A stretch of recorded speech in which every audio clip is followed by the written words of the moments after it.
So in the previous video, we introduced the idea of Keq, the equilibrium constant. In this video, we're going to look at what does that number actually mean? What does it tell us? Well, how can we use that to describe chemical reactions? So the first thing is to look at a chemical reaction, see what it looks like. So here's a chemical reaction. We have carbon monoxide plus chlorine gas. So this is a particularly toxic chemical reaction. And the product is oxalyl chloride, COCl2. In this reaction, we can look up the Keq for this reaction. This is a well-known one. And the Keq for this reaction is 4.56 times 10 to the ninth.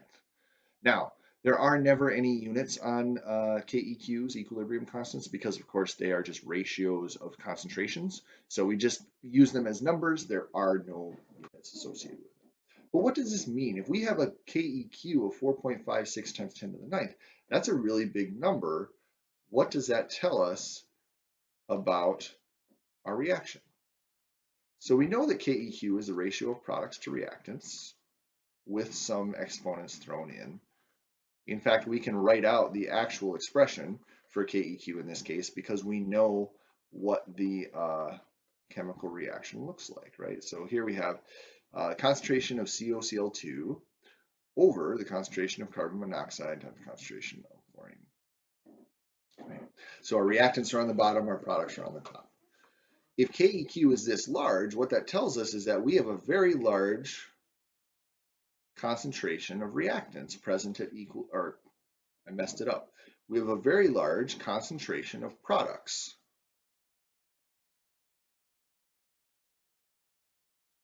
present at equilibrium. Because what this is telling us is that if you take the ratio of product present at equilibrium to the ratio of reactant present at equilibrium, the result is 4.56 billion to 1 as far as how much product you have in comparison to your reactants. Right? So there's very, very, very, very much more product present in this reaction than there is reactant. And that just says that overall the reaction favors the formation of the products, which is great news. Or it's some news anyway. I guess I don't know if it's great news. Let's look at the reaction from the previous video. If we take N2O4 and have it decomposed down to two NO2 groups, we know what that Keq expression looks like, right? We can take the products, NO2, to the exponent 2, which is our stoichiometric coefficient there. And then we have our starting material, our reactant, as the denominator. Right.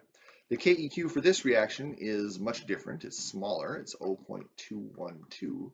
And so what this tells us is that if this number is less than 1, then we have more reactants present at equilibrium than we do products. More reactant present at equilibrium.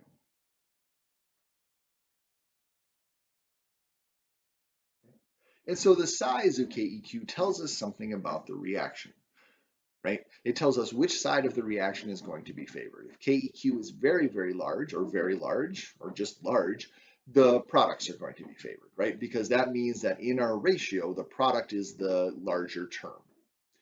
If Keq is small, then that tells us that our reactant is favored because the denominator, the reactants, the concentration of reactants tends to be the larger number and is going to make Keq overall very small.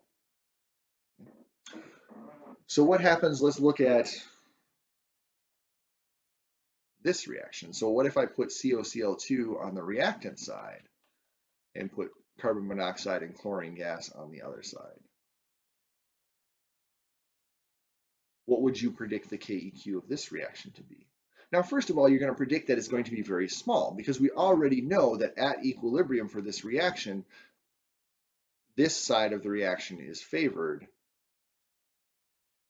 at equilibrium, right? At equilibrium, there's going to be much more oxalyl chloride around than there is going to be carbon monoxide or Cl2.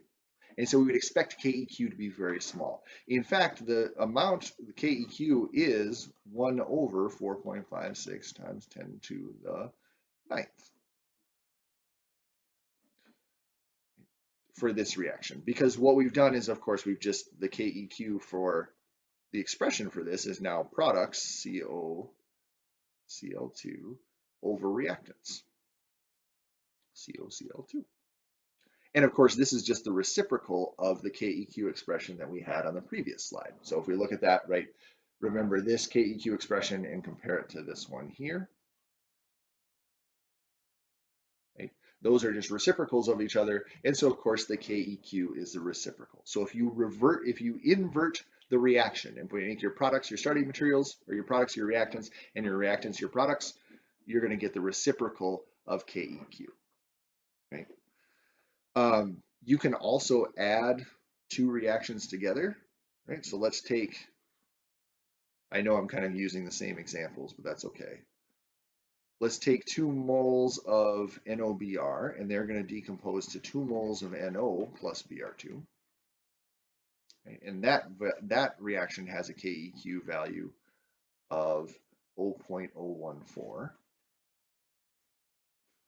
And then we have Br2, which reacts with Cl2 to make 2 moles of BrCl. Okay, and that reaction has a Keq value of 7.2.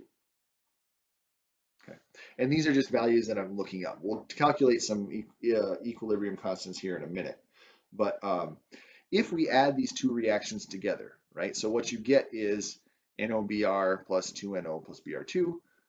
That equilibrium expression, so this Keq, remember, is going to be equal to the products Br2 NO squared all over the concentration of the reactants, NOBr squared. Same thing down here. This one is our products, BrCl2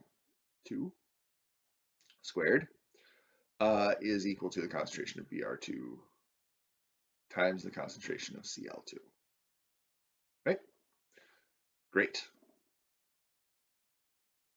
When we add these two reactions together, right, what we're going to get is 2 moles of NOBr plus Cl2. Notice that bromine is on both sides, right? So we have bromine as a starting material and bromine as a product, so I'm just going to ignore it because they're going to cancel out.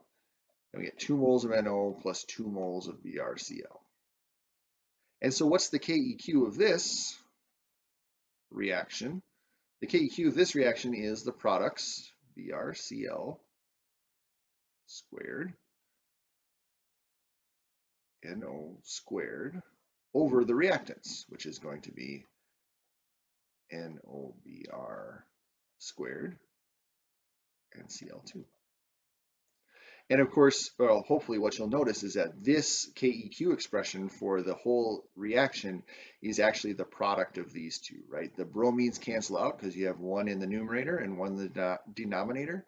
And then if you just multiply these two fractions together, you get this Keq expression. And so overall, the Keq numerical value is going to be 0.014 times 7.2. And I haven't written down what that is, but that would be the result of this. I'm not even going to try and do that in my head because I'll just mess it up, right? So, but when we add two reactions together, what we can do is we can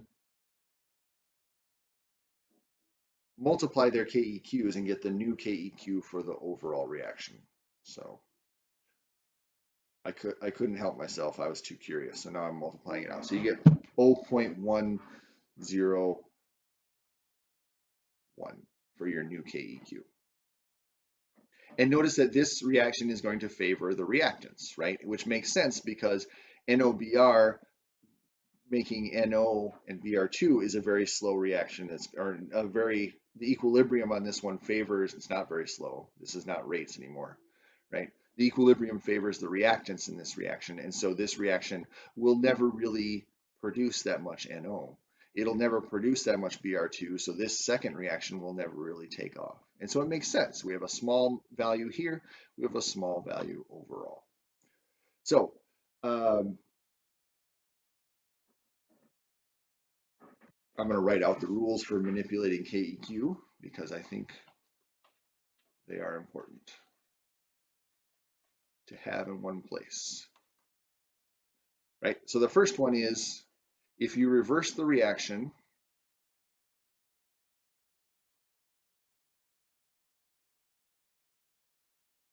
then Keq is the reciprocal. Reciprocal. Right? So if we reverse the reaction, then Keq becomes 1 over Keq. If you have a reaction that's A plus B goes to C or whatever, and you have a Keq, if you multiply everything in that reaction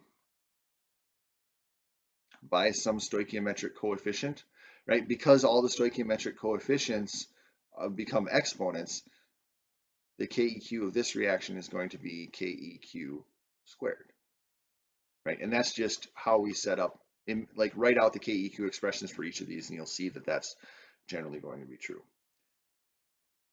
And the last one is, if you add two reactions together, adding two reactions multiplies the Keqs, right? Which is the last example that we did, right? If you add two reactions together, then you have to multiply the Keqs to find the Keq of the sum of those reactions. Okay, so we can do some really simple math with Keqs. We're going to, the next thing we get to do is talk about calculating Keqs and what that tells us about where a reaction is and where it's going. So that's going to be fun because we're going to do, we're going to introduce some variables and stuff. So it'll be a little bit less plotting as far as the math goes. All right, so you have that to look forward to, and I will see you when we get to the next video.